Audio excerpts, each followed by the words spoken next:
નમસ્કાર મિત્રો દેશ અને દુનિયાના સુપરફાસ્ટ સમાચારમાં તમારું સ્વાગત છે। સૌથી મોટા સમાચાર સામે આવી રહ્યા છે। ક્રિકેટ મેચના ભારતનો વિજય થયો છે।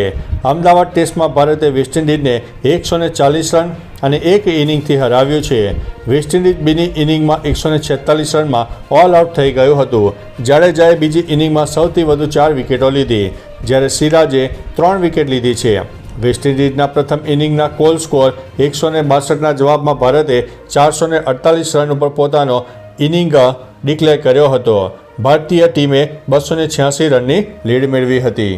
મિત્રો, અન્ય મહત્વના સમાચારની વાત કરીએ તો કફ સિરપ અંગેની માર્ગદર્શિકા।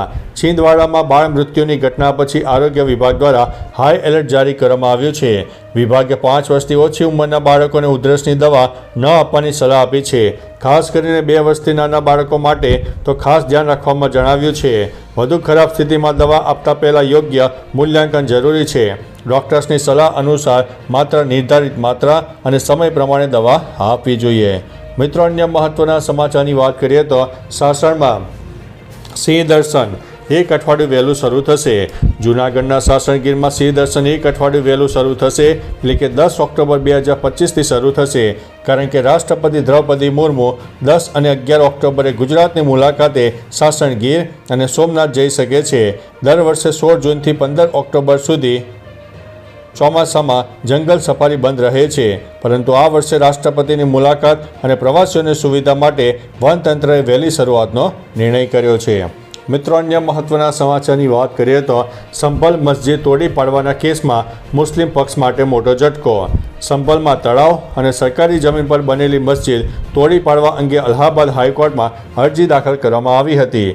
હાઈકોર્ટે મસ્જિદ પક્ષની અરજી ફગાવી દીધી છે અને તેમને ટ્રાયલ કોર્ટમાં અપીલ દાખલ કરવાનો નિર્દેશ આપ્યો છે।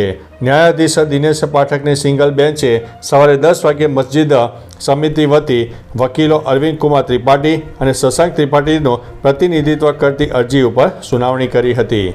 મિત્રો, અન્ય મહત્વના સમાચારની વાત કરીએ તો ગોધરા બી ડિવિઝન પોલીસને શાબાશી। ગોધરા બી ડિવિઝન પોલીસને હર્ષ સંઘવીએ શાબાશી આપી છે।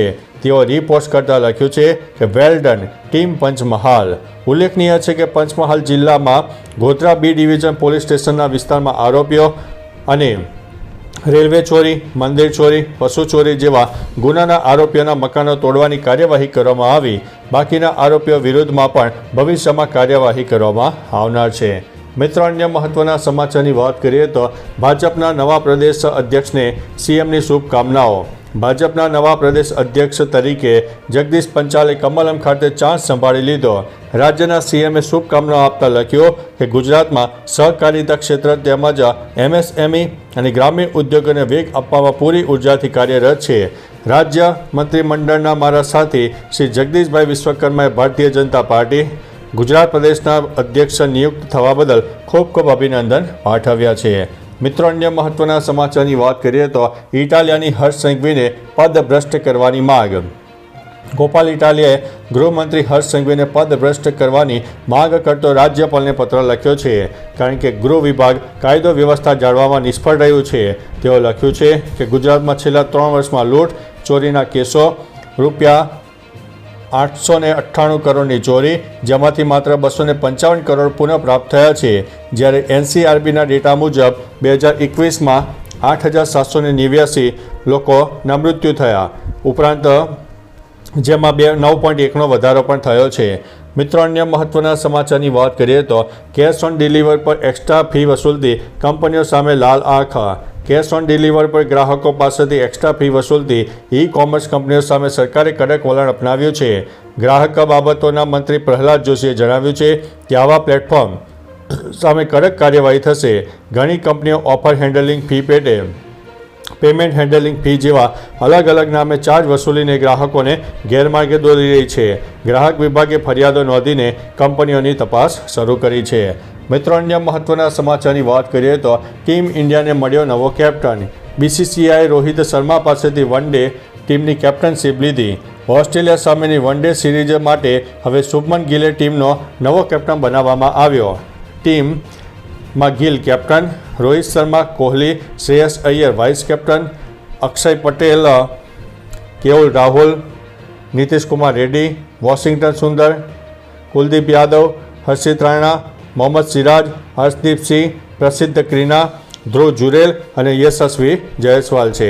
મિત્રો, અન્ય મહત્વના સમાચારની વાત કરીએ તો ભુજ મુંબઈ વચ્ચે નવી ડાયરેક્ટ ફ્લાઇટ. એર ઇન્ડિયાએ ભુજ મુંબઈ વચ્ચે નવી ડાયરેક્ટ ફ્લાઇટની જાહેરાત કરી છે. 26 ઓક્ટોબરના રોજથી નોન સ્ટોપ સેવા શરૂ થશે. મુંબઈથી ભુજ બપોરે 1:50 ઉડાન ભરશે. 3:20 આગમન થશે. ભુજથી મુંબઈ સાંજે 4 કલાકે ઉડાન ભરશે. 5:25 આગમન થશે. મુસાફરી 1 કલાક અને 25 થી 30 મિનિટની આસપાસ થઈ શકે છે. તહેવારોને ધ્યાનમાં રાખીને વેપારીઓ, નોકરિયાતો અને પ્રવાસીઓને મોટો ફાયદો થશે. કચ્છ અને મુંબઈ વચ્ચે કનેક્ટિવિટી વધી જશે. મિત્રો, અન્ય મહત્વના સમાચારની વાત કરીએ તો ઝડપાઈ નકલી ઘી બનાવતી 3 ફેક્ટરી. સુરતના અમરોલીમાં નકલી ઘી બનાવતી 3 ફેક્ટરીઓનો પર્દાફાશ થયો છે. એસઓજી પોલીસે કાર્યવાહી કરીને ઇન્ડસ્ટ્રીમાંથી 9,000 કિલો ઘી જપ્ત કર્યું છે, જેની કિંમત 1.5 કરોડથી વધુ છે.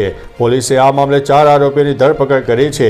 નકલી ઘી બનાવવામાં પામોલીન તેલ અને એસ નામના કેમિકલની બનાવવામાં આવતું હતું. આ ઘી 680 રૂપિયા પ્રતિ કિલોના ભાવે હોટલોમાં વેચવામાં આવતું હતું. હાલ પોલીસે તપાસ શરૂ કરી છે. તો ચાલો મિત્રો, ફરીથી દેશ અને દુનિયાના સુપરફાસ્ટ સમાચાર લઈને મળતા રહીશું. ત્યાં સુધી અમને રજા આપશો. નમસ્તે.